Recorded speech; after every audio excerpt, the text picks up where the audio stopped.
Let's graph a log function. Now, if I have to graph a log function, I'd prefer to think of it in exponential form. 6 is the base, x minus 1 is the answer, and y is the power. Let's translate this. That is, 6 to the y power is x minus 1.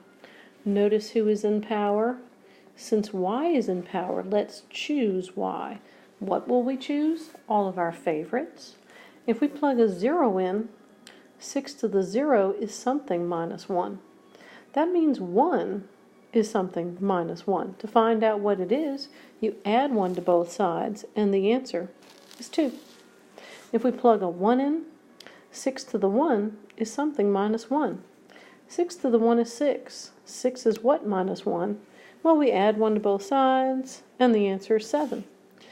Okay, 6 to the negative 1 is something minus 1. 6 to the negative 1 is 1/6. You know how we move 1 away, we add it. So that sum is 1 and 1/6. We go to plot these points. 2 meets 0, 7 meets 1, and 1 and a little meets negative 1. Connect those points and we see the typical shape of a log function. You might notice the properties, that the domain is almost 1. Getting close to 1, not touching.